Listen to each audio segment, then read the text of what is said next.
So obviously this is sort of the card dreams are made of, right? The homecoming, new arena, championship belt on the table in front of you. I feel like it's something that you will enjoy, but are you making sure this week that you need to enjoy it, and are you enjoying this week so far? I'm enjoying myself so far, yeah. This is, as you just said, like, when I got into this sport, which is quite a long time ago now, this is what I dreamed of, is being, weeks like this week, nights like Saturday night. This is, I'm exactly where I'm supposed to be. By the way, who was sat here last? Paddy. Smells a bit strange up here. What's going on? Must be you guys. But yeah, this is, I'm looking forward to it. I'm looking forward to it very much. If, as some people are predicting, you defend the belt on Saturday and then eventually they promote it to being the undisputed belt after John walks away, do you think this one should count as a title defense? I don't really know. I mean, I'm not really focused on that right now, to be honest. I'm just focused on, all that stuff is kind of like out of my control.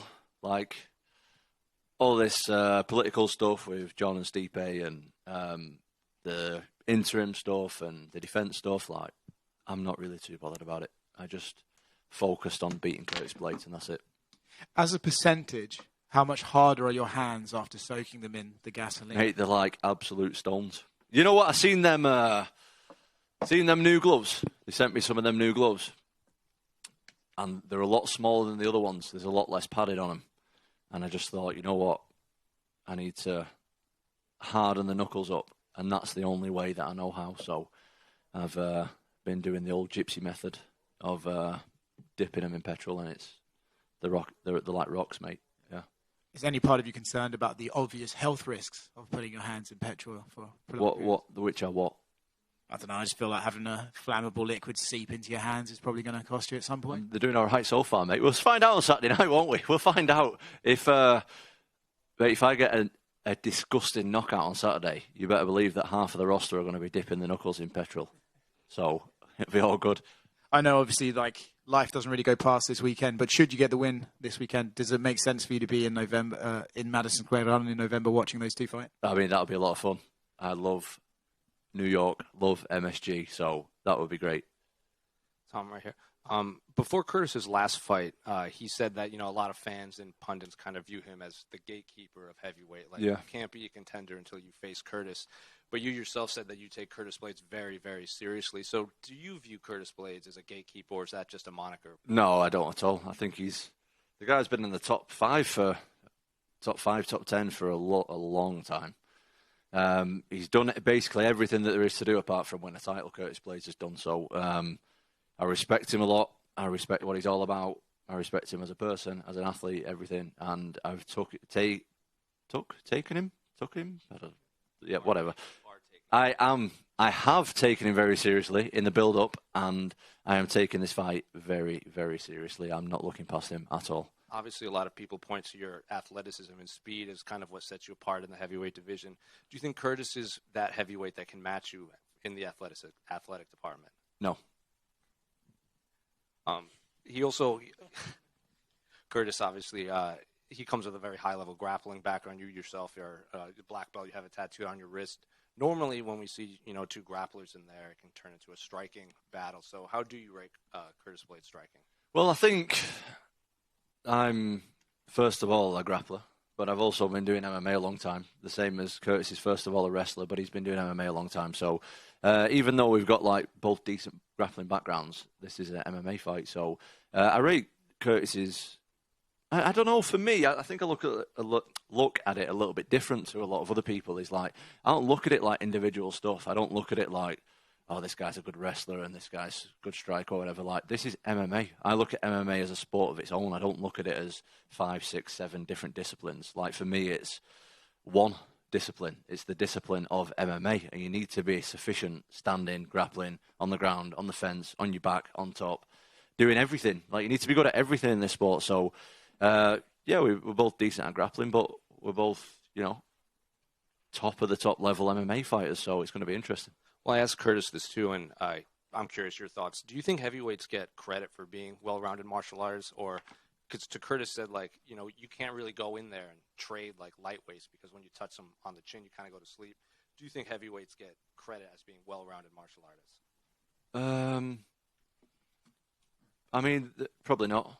Like the we're definitely getting better in terms of skill, but I think as far as guys who actually are good in all aspects of MMA, I think there's probably 7 or 8 of us who are like elite level at MMA. The other guys are more like guys who can knock you out, and that's really it. Do you know what I mean? And that's MMA's like heavyweight MMA's kind of got its own rules in that regard.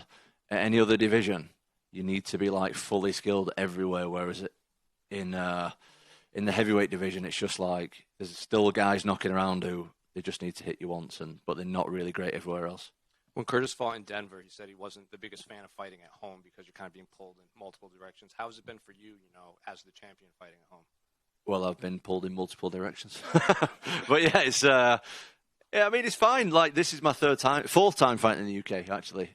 And this time I'm not main event, so I'm sure Leon will be able to give you a more accurate response than I am. But, I mean, there's definitely a lot of pressure. There's a lot more pressure fighting here than there is anywhere else. But I'm accustomed to the pressure at this point. Like, I'm friggin' #1 heavyweight in the world. If I can't deal with pressure now, then I'm probably doing the wrong thing with my life. So I'm all right with it. And last one for me, I don't know if you saw, but on November 1st, they're going to rule out some of the rule changes that are going to allow 12-6 elbows, and they're going to redefine what a grounded opponent is in the octagon. I'm curious, did you hear about this, and what do you make of the rule changes? I heard something about it before, but I weren't really paying attention to what someone was telling me, to be honest. So I think that's pretty good. So they're letting people... What's the second one, sorry? So you need to have more than just your hands. Yeah. You can't have your elbow, your shoulder, your knee. You can't just kind of posture up with your hand. Yeah, well, I think that's a bit of a silly rule. Anyway, those two, in my opinion, they're good changes. Like, they should change them over. And I also think they should allow knees to the head on the ground as well. Well, I guess that kind of is knees to the head on the ground, no? I don't think if they're grounded. No, I think they should allow that. Yeah. John said he's going to try to appeal his previous loss to Matt Hamill because of the 12-6 is now allowed. Do you think it should be overturned to a win? Yeah, I think so. I think it's a silly rule. I don't know if you can do that like 10 years after the fact, though. Maybe, or however long ago it was. Maybe you can. I mean, we're talking about John Jones. The guy has his own rules, so maybe he can. Tom, you have the shortest average fight time in UFC history, 2 minutes 10. Now, if you didn't already know that, now you do. Is that something that you want to keep going? You want to hold on to that mantle? I mean, it's nice to have, but it's not something I've tried to have. Do you know what I mean? Like, I always go into a fight, honestly, on the contrary to what people think, I prepare for a hard 5 rounds every time. And I see, I always get the same thing from my opponents on my opponent's team. And it's like, oh, we're going to drag him into deep water. We're going to bring him to a place he's never been before. The reason I've never been to them places before is because no one's good enough to take me yet. And that's not me being cocky, that's the reality of it. So everybody comes in and says, yeah, we're going to drag him into deep water. We're going to take him to this miserable place, blah, blah, blah. Like, brilliant. I'm prepared for it. Take me there, please, because I've never been there and I want to see how it goes myself. It's not, I'm not shying away from that at all. Like, if somebody can take me to the 3rd, 4th, 5th round in a competitive fight, fantastic. Because you've been nowhere close to seeing those rounds. And Curtis's team, they've not tried to keep anything secret. They've said that the aim of the game is to try and dominate you on the ground and split you open with elbows. But they're underestimating your incredible jiu-jitsu, aren't they? Do you feel that that would feed into an aspect of your game that has rarely been seen? I don't think they're underestimating me at all. I think that's just talk. And talk is talk and fighting's fighting. So we'll find out on Saturday. Final one from me. Has it been surreal, when you look back where you were 10 years ago to now seeing that Atherton is featuring very prominently on the UFC Embedded Fight Week? Is that crazy to see, where you're at and, where the town's at as well? Yeah, we'd love to see it. We love to see it as Atherton boys, don't we? Very, very nice. No, it's really nice, yeah. It's really, really nice. And the people love it as well. Do you know what I mean? There's not a lot happens in that town. So to be able to, and that's not me, I'm not saying anything bad. I'm not saying anything bad. If I can bring some positive light to that, that's fantastic. Are you anticipating another mural, one that you're a bit happier with the arms? Yeah, the arms are very small. I think my arms are quite decent. And then when I seen that, I was like, whoa. And I don't know why also. I'm still confused as to why I'm dressed up as a Roman. Like, I don't know why that as a gladiator or whatever it is. I have no idea why that is, but it's of course I'm honoured for having my face up in my hometown in a massive scale at school, but I don't know why as a gladiator. I still don't understand it. Tom, down here to your left. How was the social media detox for you going into this fight? Is the first time you've done it? Yeah, pretty good. Excuse me. Yeah, a lot better than. I mean, I still use my phone and stuff all the time, but I'm just not scrolling all day every day. I would just, to anybody who's going through any kind of, if they're feeling overwhelmed in their life, if they feel like they've got too much on or whatever, or they're feeling a bit anxious about stuff. First thing you should do, cut out social media. Try a month without it and see how you get on. Do what I did, delete the apps so you can't go back on it again. Because I was seriously addicted to scrolling. And yeah, my life is a lot better without reading hundreds of people's opinions of me every day. Do you know what I mean? It's like every time I go on there, I get tagged in stuff and I read the comments. And that's a mistake. It's a mistake. It's a massive mistake, but it's an addiction like anything else. So the only way I was to tackle it really was to delete the app. And I've been back on here and there. Like, I had to get someone's number, so I had to re-download it and DM them and ask for the number. And before I know it, I'm scrolling again for another 10 minutes. So I got the number, deleted the app again. I had to do a social media post for a sponsor as well. I downloaded X again because I couldn't find my password, and I had to try passwords. And then, anyway, before I know it, I'm scrolling again. So I had to delete it again. And yeah, I'm just in a lot better place mentally without it. Like, I still post on there. I've got my social media guy, Charlie, who runs my YouTube and everything. Like, he's posting, everything's done through me, so it's all authentic. Do you know what I mean? It's not someone else physically posting, but it's coming from me. It's not like someone's full time doing it.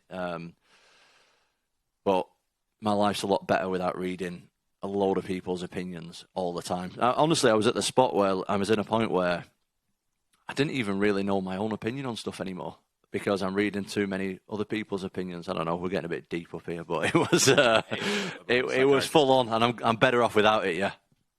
That led into my next question there, giving you a lot more clarity in this preparation for Curtis. Yeah, your life and fight preparation coincides a lot in my experience anyway. Like, if I'm not happy in my day-to-day life, I'm not performing too well in the gym. So I'm much happier without social media. I won't be going back on it after my fight either. So I'll, I might download it and have a look here and there, but I'll never have the app on my phone full time again. Never. Fair enough. And last one from me. Where would you rank Curtis in the list of your opponents in terms of overall skill set? Number one. This guy's the hardest fight in my career, easily. Cheers, man. Hey, Tom. I think a lot of people coming into this fight are cottoning on to what you guys are doing in the gym and building that heavyweight kind of super team. Are you fielding like more fighter requests to come down and get involved, and are you expecting more, with a win this Saturday? I mean, it's really nothing to do with me. It's to do with my dad. But that's just something that's kind of happened like organically. We never set out and were like, right, we're going to get 20 heavyweights on the mat every day. I just kind of like needed big guys to train with. The big guys were kind of local, so we started training together. And then more guys started coming down, and we had guys that, we brought more guys in for sparring, and they liked it. And then before we know it, we have like 20 international guys, heavyweights on the mat every day. It's absolutely insane. And I've obviously brought guys over as well to help me train for this fight specifically. But my training situation absolutely couldn't be better, and I've leveled up massively since my last fight. And looking back to the last fight with Curtis, after the fight you shared a beer, talking about some of your memories from that moment, did it feel like unfinished business even when you're sharing a pint with him? Yeah, absolutely. Curtis is a good guy, man. Curtis is a nice guy from my knowledge of him. And I'm sure he thinks similar to me. I don't know, I can't speak for him, but I'm definitely going to try and knock his head off his shoulders this Saturday. And I'm sure he'll say the same for me. Do you know what I mean? That's the sport. But Curtis, as a human being, from my experience at least, is a good guy.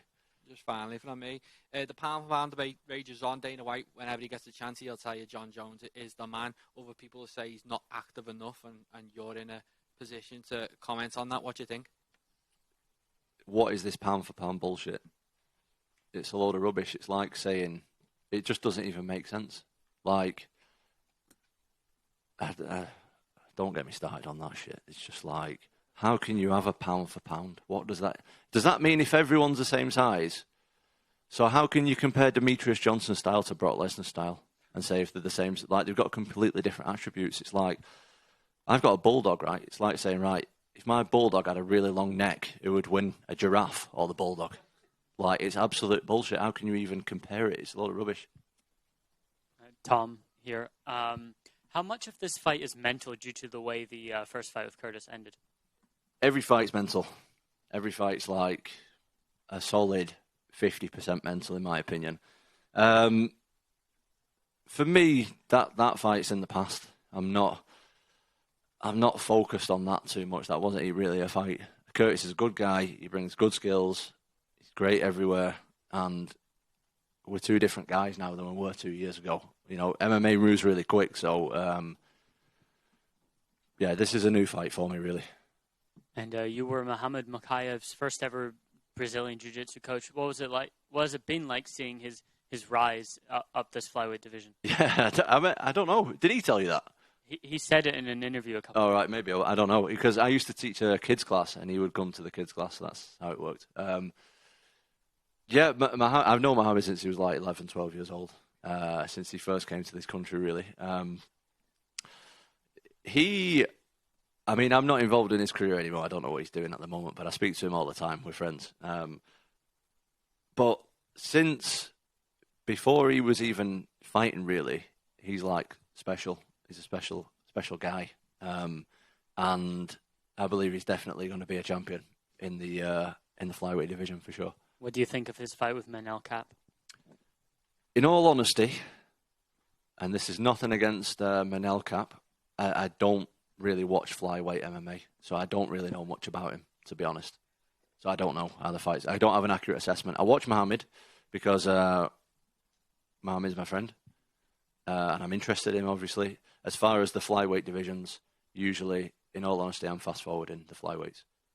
Tom, just down to you, right? In terms of it being a Manchester card, and I know you're not the main event, but do you feel more pressure because this is everything that you asked for in terms of coming to Manchester? Are you saying that the UFC are in Manchester because of me? Is that what you're saying? I feel like you're That's what it sounds like. It, I'll embrace that if you are. I'm just joking. I feel pressure at every fight. I really, really don't want to get knocked out in front of millions of people. So, regardless if it's in Manchester or wherever else it is, I'm feeling the pressure. Do you know what I mean? But I'm definitely feeling the pressure, but I'm not feeling it any more than normal right now. But at 5 a.m. on Sunday morning, when the walls are vibrating, when I'm in the changing rooms and I can hear the crowd, maybe I'll feel different. But right now, it feels quite normal. And what would your advice be to the other fighters who are here in Manchester? What would you have them doing while they're here? To be honest, I've travelled quite a bit with fighting now, and you can't really enjoy the places where you go when you're fighting. Do you know what I mean? Like, you're stressed out, so you can't really enjoy it. But I was saying the other day to somebody, like, if you're coming to Manchester to like have a good time and watch a fight, I personally think it might be the best city in the world for that. Like, to show up, to go to some bars, to explore in the daytime and watch a good scrap on a weekend and then leave the day after. Probably the best city in the world, mate, in my opinion.